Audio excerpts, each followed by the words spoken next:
No man.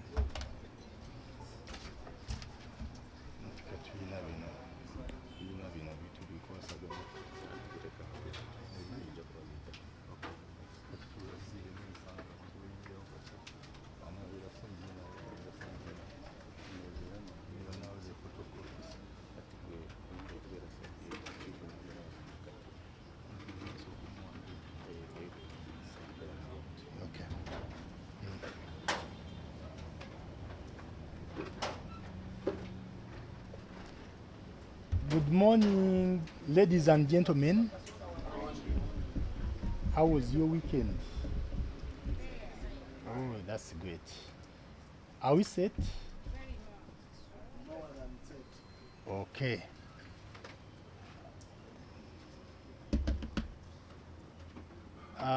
Ladies and gentlemen, today's press conference will be a one-item agenda, and that is to do with the launch of the revised FDC party electoral roadmap 2025. It will be addressed by none other than the Chief Electoral Commissioner, the Honorable Boniface Totelebu Kabamwenda. Allow me, before I give him the floor, to address the nation, to introduce the party leaders that has flanked him. We have Ms. Okwela Mujisha, is a NEC member, Secretary for Health. We also have our councillor in Kampala Central, Mr. Al-Kabul Akankwasa Juma, and we also have our chairperson for Bukoma Simbi District, the party branch chairman, Mr. Jumba Rashid. My name is Mulindwa Walid Lubega. I'm the Deputy Secretary for Publicity, in charge of publication and documentation in the Forum for Democratic Change. Without taking any time, allow me to give the floor to our Chief Electoral Commissioner to address the nation. Mr. Chairman, Kalib. Thank you very much, the Deputy Chieftaincy of Public and Documentation, my dear practitioners, the gallant FDC men and women, fellow citizens. I warmly welcome you, all of you really, to today's press conference.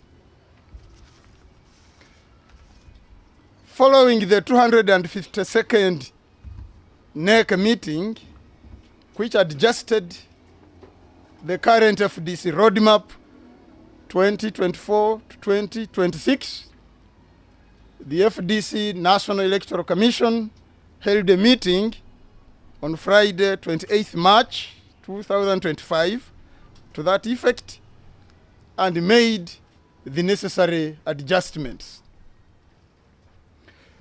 The picking of expression of interest forms stays and has been extended to 30th May. This is for any other primary party positions.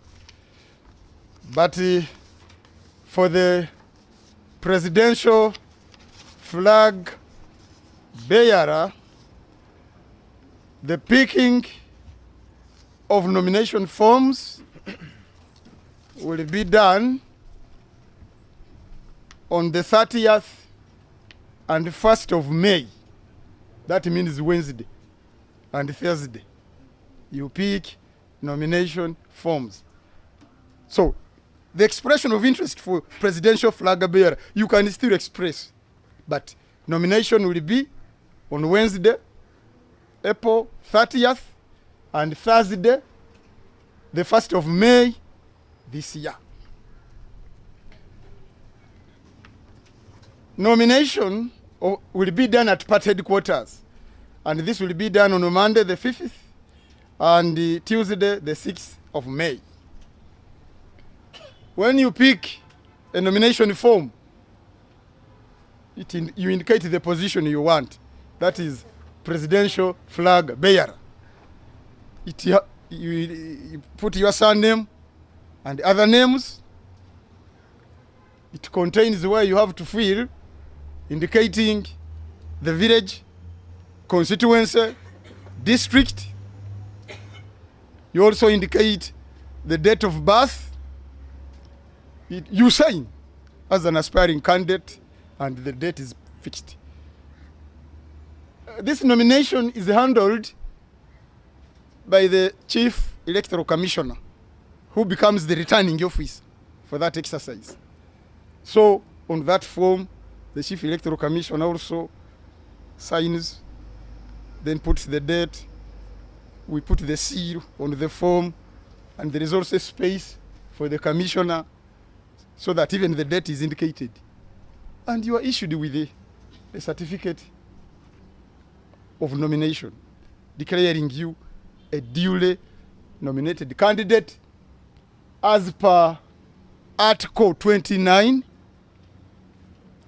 Clause 2, Paragraph A and H, because it is within the mandate of the Party Electoral Commission to vote candidates. All candidates for various positions will be vetted by the Party Electoral Commission. Then you shall handle the harmonization with the candidates. This will be done 9th to 15th May. We shall subject these candidates to a public debate. Public debate. So each candidate should be prepared for 30 minutes. And thereafter, allow questions to come to the Constituent Assembly. We were mandated to address 30 minutes the audience. Another for questions and answer. That was the practice, but it was removed. But for this case, presidential candidates will be subjected to a public debate. And then they start their campaigns on Monday 19th May up to Tuesday 29th July, talking about party issues, articulating party programs, party platform, harmony within the party. Very clean campaign. Then we shall clean the voters register with the candidates' agents. To become a presidential candidate, you must be a national leader. Your form also indicates a person to propose you, the seconders, 3 of them, then other 20 members, 20 delegates from 4 geographical regions of Uganda. That means you have to get 5 from the different regions of Uganda. And no delegate can propose any other candidate. You are in for one presidential candidate. So later on we shall handle the accreditation. And now, finally, the National Delegates Conference will have to sit on the 31st of July 2025 to elect the presidential flag bearer for FDC. That's the simple program. So there are also party primaries to be handled for the various positions. The expression of interest forms for these party primary elections at various levels, the expression of interest is up to the 30th of May. The picking of nomination forms for Parliament, local government, LC5 chairpersons, and municipality mayors will be 4th of June and the 5th of June 2025. Nomination of candidates for all LC councillors and sub-county chairpersons on the 6th of June and 7th of June. Nomination of candidates for members of parliament. Those of you who want to join the 12th parliament, please, within the party, be ready for nomination. Members of parliament, LC5 chairpersons, and municipality mayors, their nomination will be on the 9th of June and the 10th of June, 2025. So please, that is so far the program. And we also have the special interest groups, election roadmap, which contains for the older persons, Karule, yes, older persons, persons with disabilities, and the youth. In this category, the expression of interest is up to the 9th of May 2025. Now, nomination fees for FDC primary elections,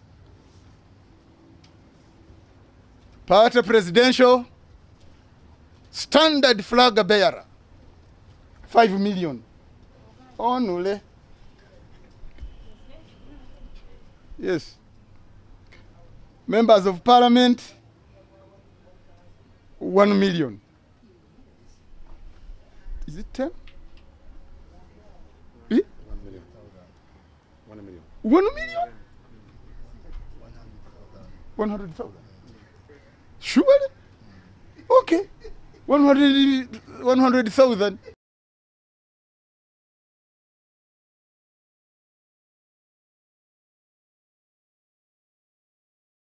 $100,000. Can you imagine? It's as if many of you are willing to be on this.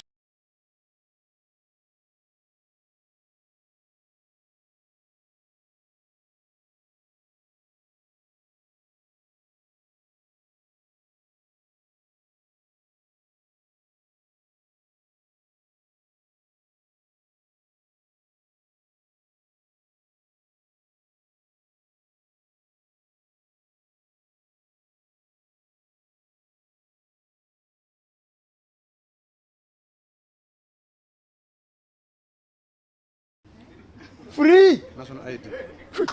Just have a national ID.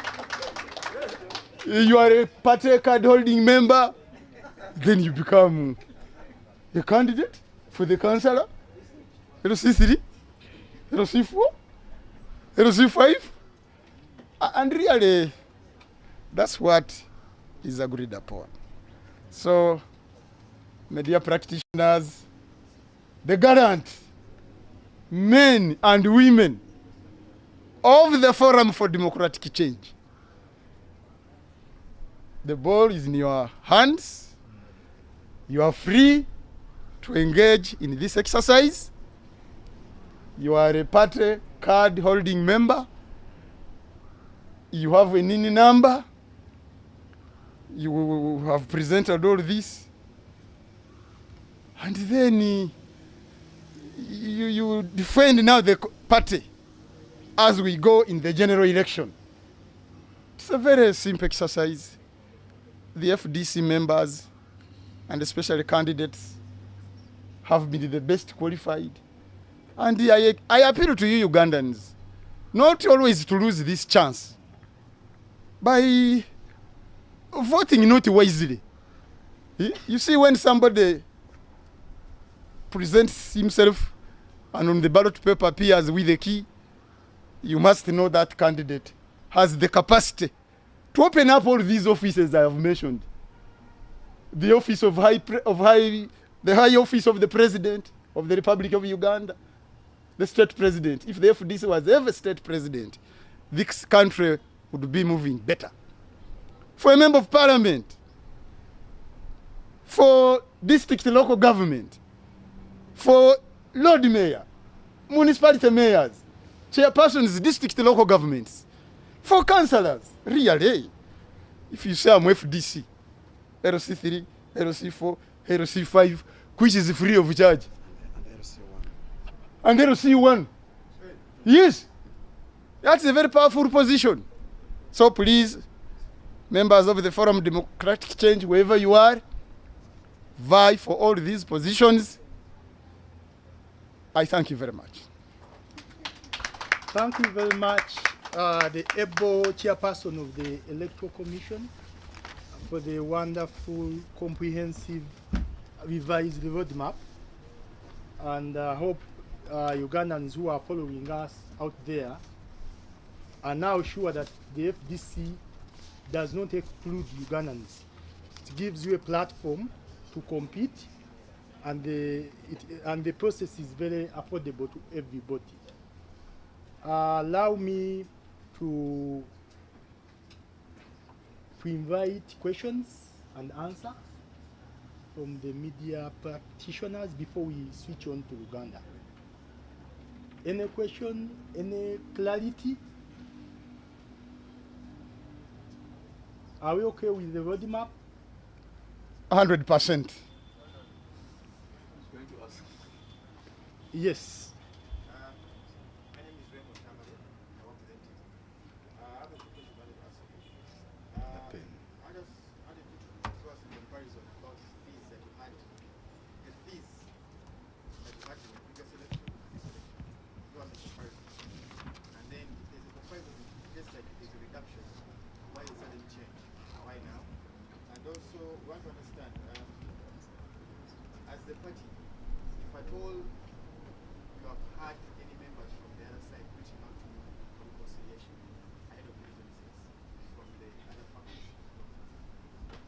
Okay, thank you very much. What is the last question? If you have had any members from the other faction reaching out to you for reconciliation, to come back to the party? Yes, We are going to answer altogether. they are free. Any question? Any other question? Okay.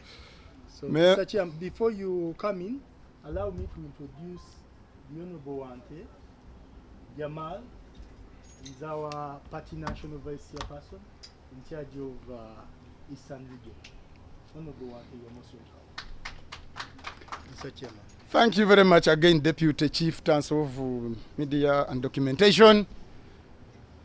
Tamale, please. All members of FDC are free to vie for positions in the party. Whether you joined how many years back, whether you joined some few days back, you all have the same rights. What normally follows, it is now the process, and later on, the qualifications as enshrined in the Presidential Elections Act, in the Parliamentary Elections Act, in the Local Government Act, Electoral Commission Act, and the FDC Party Constitution. We look at all those details. They must be in agreement. If you have all those qualifications, there is nothing wrong. First, we consider you when you say, I am FDC. If you are ready to defend FDC, wherever you are, in a taxi, in a bar, in a ghetto, you say, me, I'm FDC. That's the qualification. You come now to, hey, for me really to prove that I'm FDC, oh, I'm really FDC now. My card is here. We look at it. That's why you have stayed in all these positions. You must be a party card holding member for a position. And then we consider these other qualifications, A level, for MP, for president, for district chairman. Otherwise, FDC is a free entry. Find a body, find a Ugandan, considering, just go to your village chairperson, because we all belong to villages, we have a branch there, and you raise up to the top position.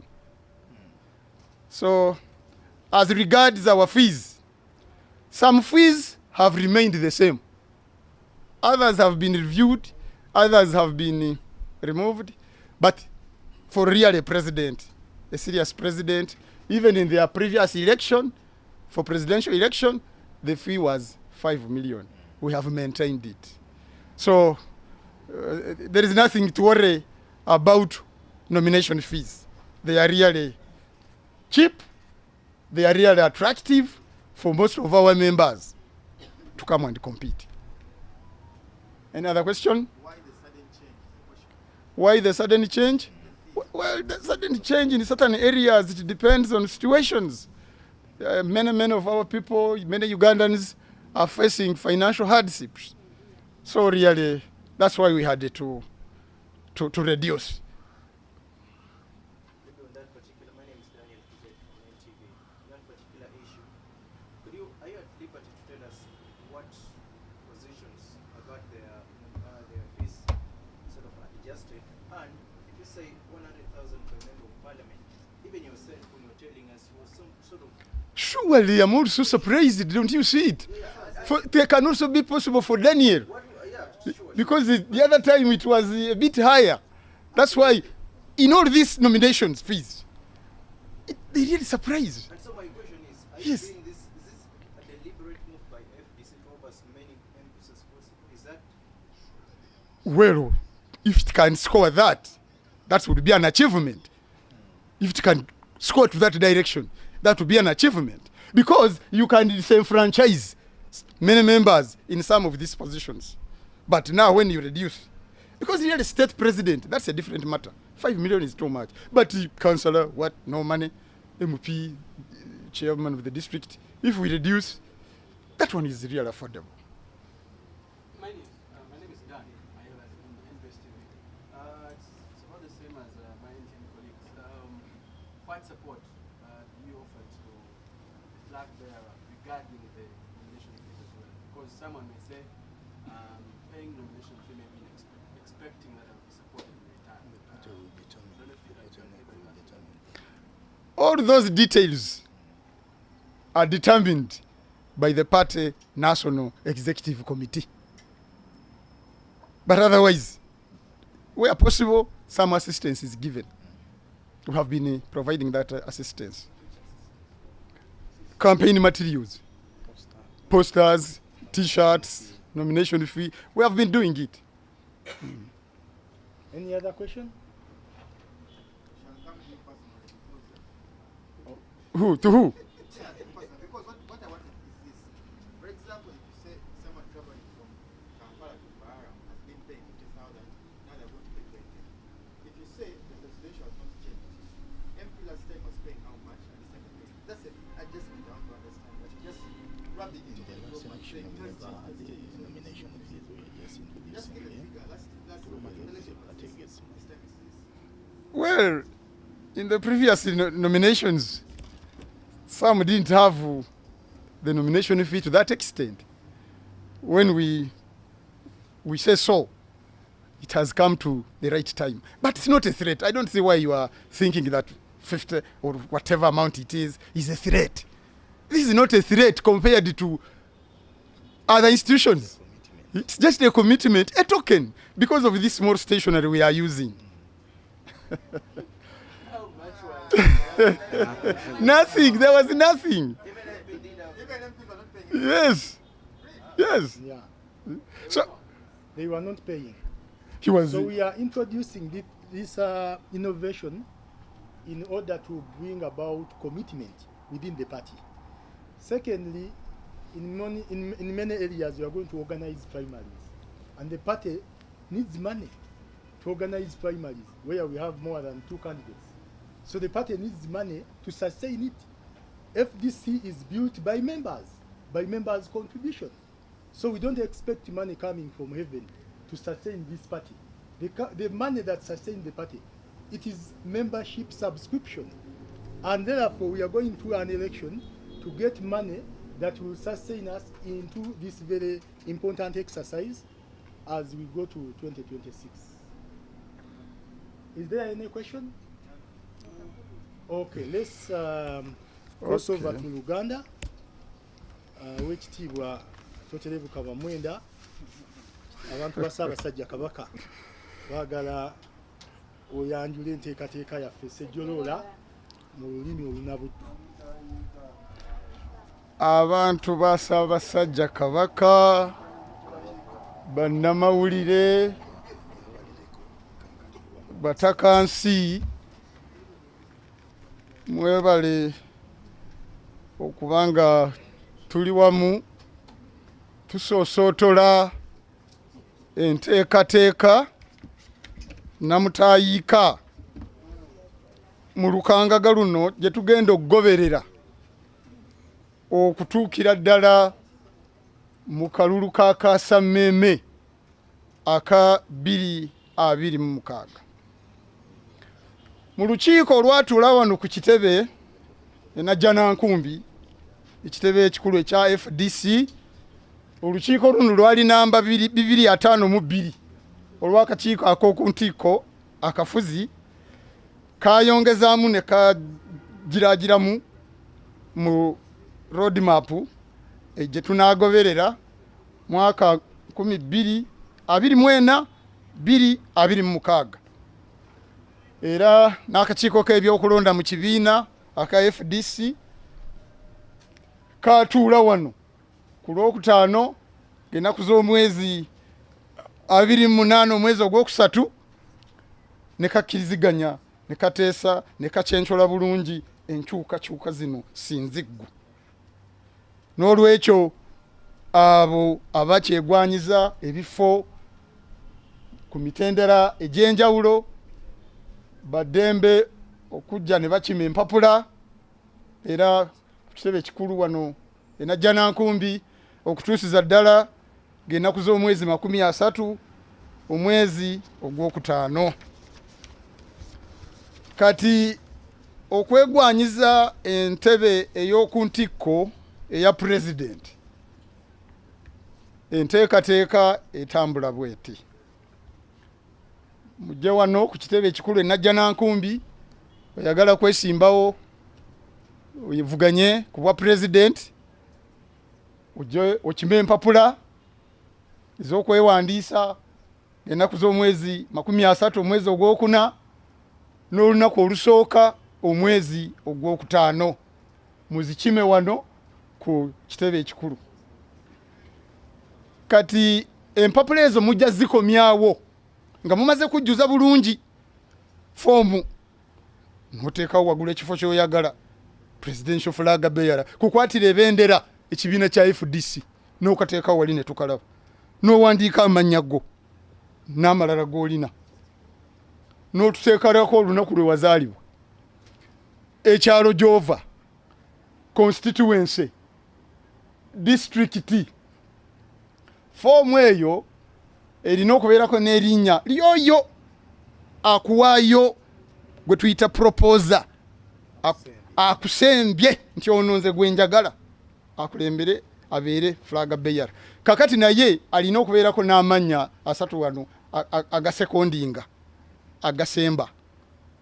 Kakati ate ne ba delegates 20 nga bava mu gatundutundu aganene aga Uganda, 4 ka Buganda mweri, Amambuka, East, West. Kati buli kitundu nga bavaayo abawagira 5 mu region z'ennya be bantu 20. Olwo jjuza foomu eyo gwe n'oteekako erinnya lyo ayagala ekifo n'ennaku z'omwezi kati n'akakiiko kennyini akakulira naye n'ateekako amannya ge n'ateekako ne sitampu n'omukono gwe n'ennaku z'omwezi ne kamishoni omulala naye n'ateekako omukono. Kati ne tukuwa ebbaluwa ekusemba nti kati oyiseemu oli candidate. Kati mu ekyo ekiddako akakiiko ako ak'ebyokulonda kakuwa certificate ekakasa nti kati oli candidate. Olwo nga kasinziira mu ssemateeka w'ekibiina article namba 29 akayingo kakubiri akatundutundu kutuukira ddala ku mu ssemateeka. Kati ate waliwo n'okuvetinga kubanga buli bakandidate bona aba-FDC era babaddemu ekibiina ne kibavetinga. Akakiiko akakulira ebyokulonda mu kibiina ne kavetinga. Kakati bo bennyini ba candidates oba ba agents baabwe basobola okujja wano ne tutereezaamu kampeyini zaabwe nga bwe zinaatambula nnaku z'omwezi 9 kutuuka ennaku z'omwezi 15 omwezi ogwa 5. Kaakati tujja kuba n'okuteesa ne semateekerezo yenna wano bakandidates nga bagasimbaganye n'abamemba b'ekibiina bonna bali wano baddeke bemupiiza bava ku buli kanyomero konna. Olwo nga buli omu ayogera program gy'alina kutwala maaso ekibiina ntubawa ddakiika 3 buli yeesimbyeko. Kampeyini ne bazitandika nga ennaku z'omwezi 19 omwezi ogwokutaano okutuukira ddala lwakubiri ennaku z'omwezi 29 omwezi ogw'omusanvu beetooloola Uganda yonna. Kati olukalala lw'abalonzi era tulina okulukkiriziganyako n'abo abeesimbyeko ku bwa pulezidenti oba ba agenti baabwe bajja wano ku kitebe ne tulongoosaamu. Then kati olukiiko tabamiruka lwe lunaalonda anaakwatira ebendera ekibiina kya FDC. Olukiiko tabamiruka lulina okutuula ng'ennaku z'omwezi 31 omwezi ogw'omusanvu. Era kati ekitegeeza ennaku z'omwezi 31 omwezi ogw'omusanvu eggwanga tujja ddyanjulira anaaba yeesimbyeko akutte ebendera ku lw'ekibiina kya FDC. Kati waliwo n'abajja okuvuganya mu bifo ebirala. Tulina akamyufu kaffe ke tuteekayo naddala waliwo okukimira abo bakyagwanyiza entebe zino bwa kansala bwa MP bwa ssentebe wa disitulikiti abo bakyasobola okuwaayo obwagazi bwabwe okutuusa ennaku z'omwezi 3 omwezi ogwokutaano. Kaakati bajje bakime empapula wano ku kitebe ekikulu oba mu Electoral Commission abaagala obwa councillors abaagala okubeera bwa ssentebe bw'amagombolola balina okukima empapula ennaku z'omwezi 2 omwezi ogw'omukaaga n'ennaku z'omwezi 3 omwezi ogw'omukaaga. Okukimayo empapula lw'abo abaagala okugenda mu paalamenti eno ey'e12 bamemba ba paalamenti abaagala okubeera bassentebe ba madistrikiti bameeya b'ebibuga empapula muzigyeyo ng'ennaku z'omwezi 4 omwezi ogw'omukaaga n'ennaku z'omwezi 5 omwezi ogw'omukaaga. Kati okusunsulamu abaagala ebifo by'obwa councillors n'ebifo by'obwa ssentebe bw'amagombolola kuno kujja kubaawo ng'ennaku z'omwezi 6 omwezi ogw'omukaaga n'ennaku z'omwezi 7 omwezi ogw'omukaaga okusunsulamu abaagala okugenda mu lukiiko olukulu olw'eggwanga basentebe b'amadistricti bameeya b'ebibuga kubasunsulamu kw'ennaku z'omwezi 9 omwezi ogw'omukaaga n'ennaku z'omwezi 10 omwezi ogw'omukaaga. Kati basebwe ne bannyabo tukyalinayo ebifo ebirala kwabo boyinza okweta aba special interest groups. Abo nabo tulina enteekateeka yaabwe sejjoloola mwe banaatambuliza emirimu gyabwe beegwanyize ebifo eby'enjawulo. Kati muno mbeeramu n'abakadde bano baluwedde ku mpagala. Baluwedde ku mpagala bannamukadde bakirinvi, mulimu abalina obukosefu, mulimu n'abavubuka. Kati bano okweyagaliza ebifo ebyo eby'enjawulo kukyagenda mu maaso kutuusiza ddala ng'ennaku z'omwezi 9 omwezi ogw'okutaano bajja kukima empapula ng'ennaku z'omwezi 12 omwezi ogw'okutaano n'ennaku z'omwezi 13 omwezi ogw'okutaano bazikomyewo wano okubawandiisa kusunsulamu ennaku z'omwezi 15 omwezi ogw'okutaano n'ennaku z'omwezi 16 omwezi ogw'okutaano. Kubanga era nababuulidde nti ebifo byonna mulimu vetting process, bifo byonna eby'FDC era akakiiko k'ebyokulonda kalina obuyinza obwo okuviira ddala mu ssemateeka article 29 kilozi ey'okubiri namba bw'ogisoma mu ssemateeka wa FDC ekkiriza akakiiko k'ebyokulonda okuvetinga. N'olwekyo ekyo kijja kukolebwa ennaku z'omwezi 19 omwezi ogw'okutaano n'ennaku z'omwezi 23 omwezi ogw'okutaano. Kati bano bagende mu kamyufu. Akamyufu ka ennaku z'omwezi 26 omwezi ogw'okutaano okutuusiza ddala ng'ennaku z'omwezi 30 omwezi ogw'okutaano. Naye bannayuganda bannange, leero kino ekintu ndowooza kijja kwanguyira buli memba w'ekibiina, kubanga kyanguyira buli omu. Oyagala kukwatira ekibiina ebendera wesimbe ku bwa pulezidenti, kugikwatira ebendera ekibiina nga pulezidenti bukadde 5. Oyagala bwa MP mitwalo 10. Oyagala bwa ssentebe bwa district oba bwa ssentebe bw'ebibuga, ebibuga na bino ebinene mitwalo 5. Waliwo municipal ne divisions bameeya abo ku lulengo olwo emitwalo 2. Kati bano bakansala wa Muluka, wa Gombolola agenda ku district, abo bakansala abo bonna beerosi basentebe ba byalo bwerere tewali kansente ke tubasabye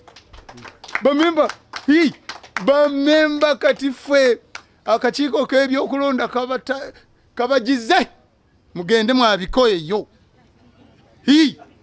mwabikeeyo sisi kubanga tibikyali kati ekigaana okwesimbako ng'oli memba akadi ogiwaddeyo oli memba w'ekibiina tugambye wano bwa kansala bwerere biki sente buno obusente bwa munyoto era awo n'ogamba nti ekibiina kya FDC nkiwagira n'abula we neenyiga. Bazebwe ne bannyabo mwebale nnyo, mwebale okumpuliriza.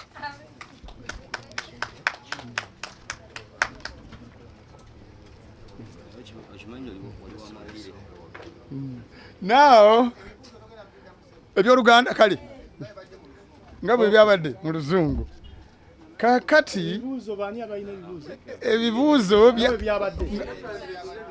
nga bwe banamemba bannaffe oba wonna we bali nga baagala okukomawo baddembe n'abalala baddembe okweyunga ku kibiina kyaffe. Kibiina kyammwe bannayuganda abaagala enkyukakyuka, abaagala emirembe mu ggwanga lino, abaagala enkulaakulana. N'olwekyo ffe tetubeera na kkomo, tetugaana muntu kuyingira, tetugaana na muntu kufuluma, naye kasita oyingira osobola nga olina ekinyegenyege eky'amaanyi ekyokuwagira FDC. Wona w'obeera n'ogirwanirira mu baasi, mu takisi, mu nnyonyi, wa oli weeru nti nze ndi memba wa FDC. Kaadi n'ogijjayo abantu n'ogibalaga ngiino wano. Bw'omaze okubeera ne kaadi n'ogamba nyegwanyiza ekifo gundi. Ate ffe tuba tugaana tukkiriza bukkiriza foomu zonna nga bwe nazisomye empapula nenzisoma kino kyetaagisa kino kyetaagisa kino ne tudda ne mu mateeka agafuga eggwanga lino, constitution ennene y'eggwanga 1995 etteeka erironda ba president, etteeka erironda ba member ba parliament, etteeka erironda local government, etteeka eryateekawo electoral commission ey'eggwanga.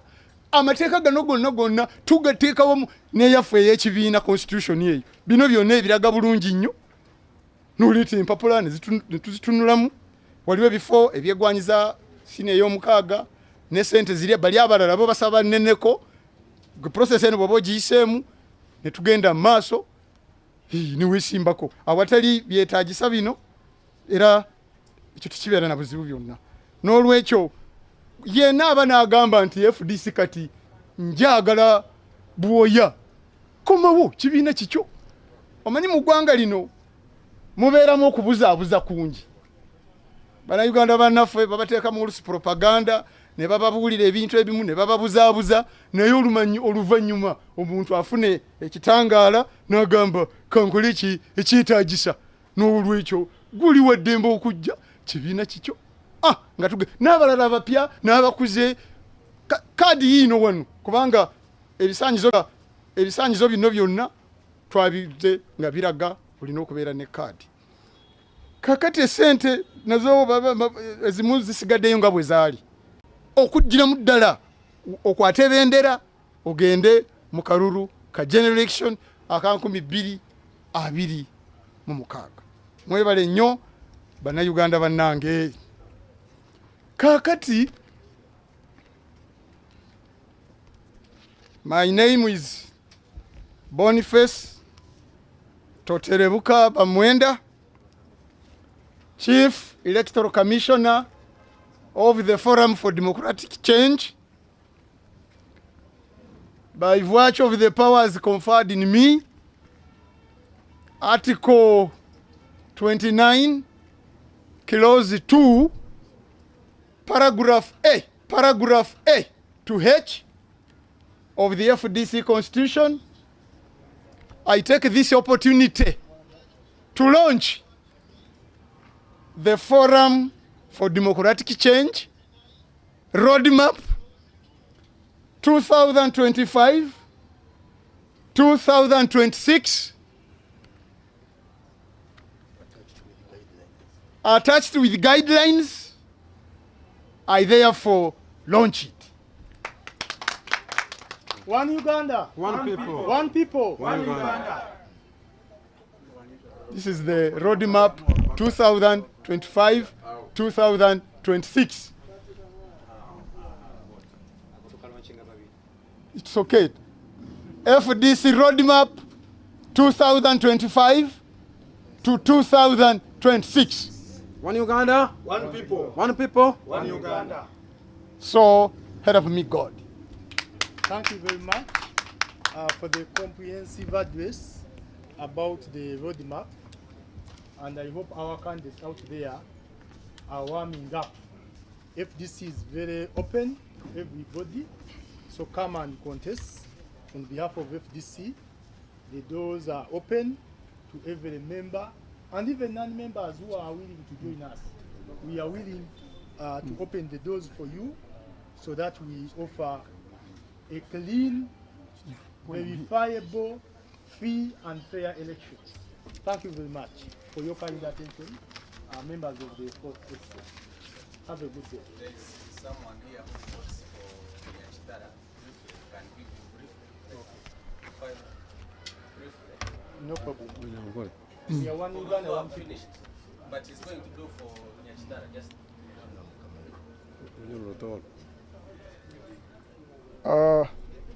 Abanyayuganda bagenzi bange hati nfunira omugisa gunu tuli hakitebe ekikuru ekya Forum for Democratic Change Najjanakubi sangwa hakibanja mukaaga ina harugudo rugenda Ntebe kiri hano Najjanakubi nabweke omugisa mukoto kurora nimbanjulira entekaniza eyiturahondera omukukoma ba members abareija mbikale byahukaine harulengo rwa president kwizira kimu harulengo rwa ba chairman abahansi abebyaro hati orukurato rukuru oruleme ekitebe kino orwa 252 rukaikara rwaterezamu ebiturahondera omukukoma ku mwaka guno abuka program twatugizeira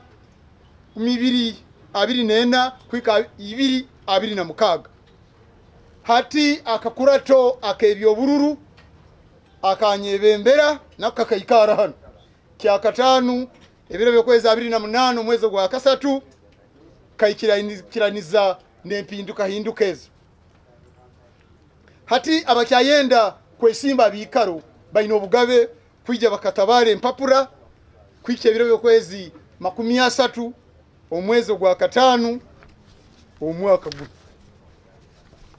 arakwenda kukwatira ekitebe kya FDC ebendera nukwagende omukaruru ka president wa Uganda yona akwenda mwije mutabale hano empapura Najjanakubi hakitebe ekikuru kya FDC kya kasatu ebiro byokwezi 30 omwezi gwa kana na kya kana ebiro byokwezi kibanza omwezi gwa katano mugende mujize empapulezo bwokujiza fomu eyo ratunga oyoleke ekikaro kyokwenda ekya haiguru kiteka haiguru presidential flag bearer ha fomu eyo ohandika amabara gawe otandike ne ibara lyawe lyobuzarwa na mabara agandi goyine otumanyise ekikaro mbere wa Zairo ekyaro mbere oruga constituency district byono bijuzemu fomu eyo eroho muntu arasembe ibara lyawe propose kandi line kusajikwa abantu abandi basatu bantu bayine kuba ba member ba delegates conference abalitera akaru koma president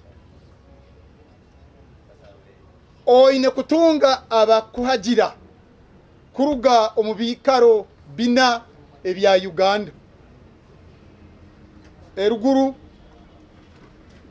omusana nambere guruga mu Buganda hamuna omusanda mbere gugwo waitu bugwaizo buli kichweka no ya mabara atanu so mu region zina amabara atanu niba abantu 20 abakusajika fomu ya president noleka nempapura zawe bwegesebwa siniya mukaga noleta na akarisiti akakoleka ngo saswire milioni 5 nojano akitebe ekikuru kuhandika omuntu akwenda kwesimbaho ebendera ya FDC kuija kubaho ebiro byokwezi 5 nebiro byokwezi mukaga omwezi gwa katano sabite kuija mwijana kandi akoro mulimo gwo kuhandikisa akwenda kwesimba abendera ya president aba chairman wa Electoral Commission nja kubandi hano obu hati ni nkoranka returning officer ebiragiro bikwikiriza kakurato ka Electoral Commission kuchenchuramu voting habukwa buli bikaro byone bya kasitoka kwesimba hakikaro kyona hatora bire muri ebi voting ekingwaini ngamba voting nikijja kolebwa no kuongera kutereza banu ba candidates engeli barali batamu enkurato zabu kinu nikijja kolwa ebiro byokwezi muenda kwika ebiro byokwezi 15 omwezi gwa katano omukitabe kya kino kya FDC abeshimbireho huine kuba musajja kumbarangule situkwenda bano bakufotokera mujja kwijja hanu mugasimbagane n'abantu abali bahanu kimanyira abamahure baroho abekitebe baroho bamemba ba parliament baroho abakakurata kahiguru akaneke baroho ensi yone roho ekurora ngeri okubaza okusobora ko kuba president bintu bikyali byokumaragara ko mukasonda sonda mukwijja kwijja hano mubaze muhitula abantu buli muntu agenda amatire nti awewe mwabo nyongenda nananka nyowe ndi wananka hata ekyo kihoire ba candidates tujja kubasindika mu Uganda yona batandike kuli bata nibasoboraho nekitebe kino ebikikora ebirungi ebikirakolera Uganda hati campaign eno bajja gitandika ebiro byokwezi 19 omwezi gwa katano kwika ebiro byokwezi 9 omwezi ogwa musanju hati orukara rwabatezi ba karuru tuine kurutereza na ba candidates abo rundi agent babu ebiro byokwezi 25 kwika ebiro byokwezi 26 omwezi ogwa musanju. Of course ibintu kutali bihandika bitwine kuhandika naba barayija kweteza karuru cyo kwesera accreditation tags ekino kitujja kikoraho ebiro byokwezi 29 na ebiro byokwezi 30 omwezi gwa musanju. Bana Uganda bagenzi bange hona mbere mukali hato rukurato ruli rwenyini erutaba mahanga rukwijja kuyikara ebiro byokwezi 31 mwezi gwa musanju kirekyo engabo zijja kuruga mu Uganda yona baikara hantu bakome omuntu FDC werasimbaho emukwase ebendera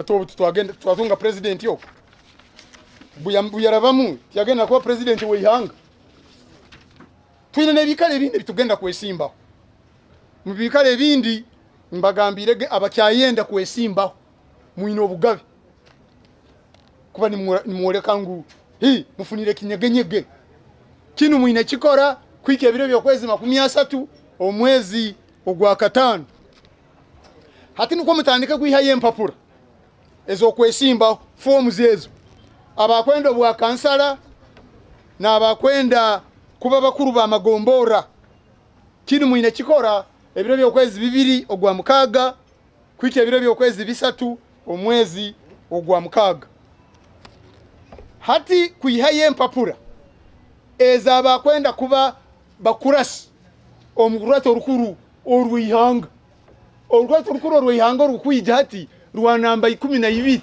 kasoka parliament zitandiko mu Uganda orano enda kuba member wa parliament ya 12 ija hano heyo formu okwenda kuba mkuru wa district okwenda kuba meya we kibuga worubuga kuihaye empapura birebire byokwezi 4 omwezi ogwa mukaga kwika birebire byokwezi 5 omwezi ogwa mukaga hati empapura ezo nimuzigarura hakatebe akebyo bururu Electoral Commission mukugare empapura ezo abakwendo bwa LC councillors bano kuratire miruka nkuratira magombora kansala kasoka kwendo bwa kansala nabano manya bwa RC1 ebe bikaro byona empapura kuzigara hanu ebiro byokwezi mukaga ogwa mukaga nebiro byokwezi musanju omwezi ogwa mukaga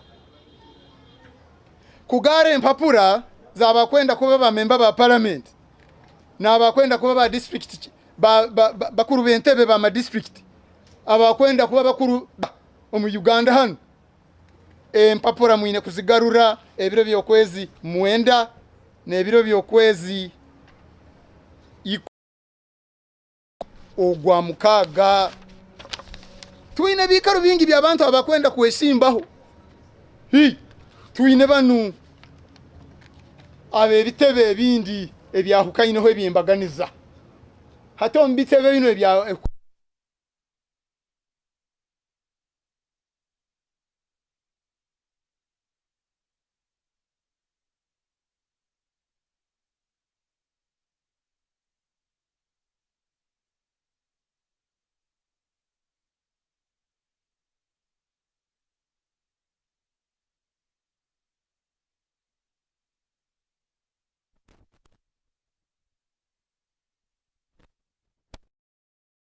mwapwenu abasigazi muri baingi hatukwehandikisa kwanyu kugenda kuti mukyashobora kuwoleka ngu nanyu mukwenda kwesimbaho hakikaro kyono kinu kwija kwika ebiro by'okwezi 9 omwezi ogwa 5 kutabale empapula akakura toke by'okutera obululu ebiro by'okwezi 12 omwezi ogwa 5 hamwe ebiro by'okwezi 13 omwezi ogwa 5 empapula ezo kuzigara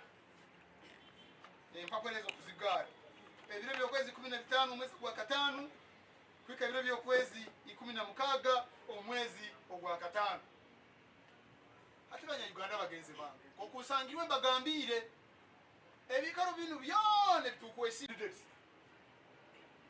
abakwendo kwa presidenti kwa MPs bakuru ba district ebikaro bino byone voting na bwekyo ba voting eyo musinganto na abantu abaine eziburundi mu hamubiri yabu kinu kijakorwa ebiro by'okwezi 11 omwezi ogwa 5 kwika ebiro by'okwezi 23 omwezi ogwa 5 abantu banu abembaganiza akwabo banu tibali mbururu buli mainstream buli mu manyiro bwaitu buli banu bo bantu bambaganiza hati banu nabaje kutera obululu bwabo omukitebe kyaitu kino FDC ebiro by'okwezi 26 omwezi ogwa 5 kwika ebiro by'okwezi 30 omwezi ogwa 5 hati ekani mukene kimuka ebintu bino nkora ate omulimu gwanguhire kandi oraba oli member wa FDC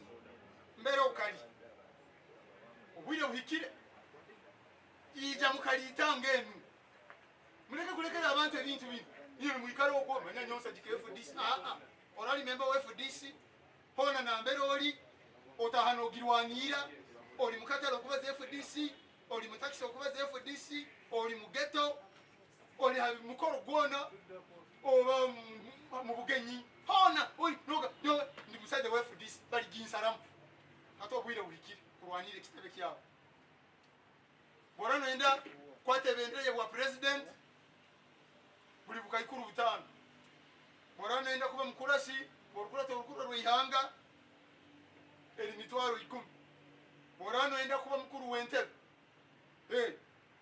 rundi akwebembera ebibuga bino bikoto mitwaro 5 ndimanya abantu ba municipal ba division meya emitwaro ibi abakurasi aba amadara ga kaine nkuruga muruka ngenda gombora nkuruga mugombora ngenda district umukurasi wenda kansala sinisa kiamani neba chairman ba rusiwa nubonabo ito mu FDC tugambire kasita okuboli member wekitebe okay handikisa nakakura tokali akagaba endanga muntu hati kikiye kintu iwe jawija oyesimbe nawe ekyo kinu kyanyu nywena obekitebe okabokiri mugundi bakubuzabuza watunga ikererezi nogaruka noganyunga rukiremuka ite tukutangira nemikono ebi harugamba wanje wembaire ndi kulihona mbere nkabayire hati hanu nduzire omusana niho guli ruija bile bisanyizo byona ngiri nkatusomeye nitubirabamu okuba tuine bisanyizo bino byona ebyakozerwe ekiragiro ekikulu eky'eihanga constitution eya 1995 ebisanyizo ebyo byonna tugenda ntubihondera nitolora ekiragiro ekikoma pulezidenti ebisanyizo ebyo byonna birumu ekiragiro ekikoma abakulasi olukuleta olukulu olw'eihanga ekiragiro ekikoma za gavumenti z'ebikiweka ekiragiro ekyateireho akakulata ak'eihanga aka electoral commission n'ekiragiro ekindi ekikwata habitebe by'obulemi biragiro bino byonna tubiteeka hamu nitwongera nituteeka na constitution yaitu eya FDC kandi ebisanyizo byonna bwokuba oyinabyo ite kituuka tusigaliire kukucwaho bukiwanta nitugamba ati omupiira guli mu bigere byawe guli mu ngalo zaawe genda oteebe mu katimba tukotekene kitukugamba nabwekyo obwire bwikire tugende tukole kikwetagisa emitendere ndiyo natumazi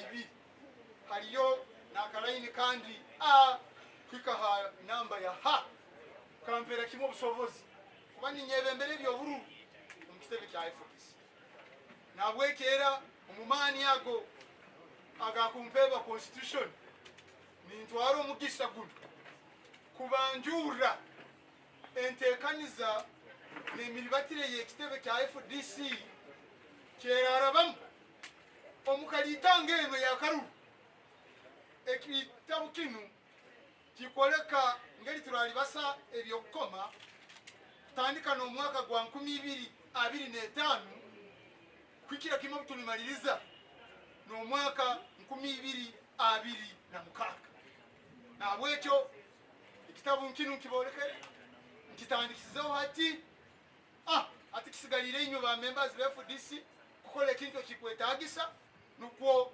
tubike habusinguzi mwebale muno mwebale kumpuliriza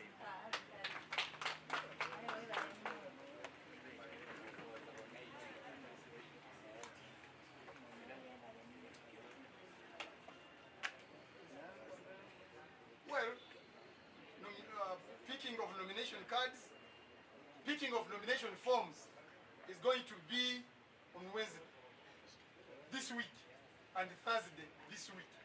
So members of the press, you are free to follow this exercise of picking nomination papers.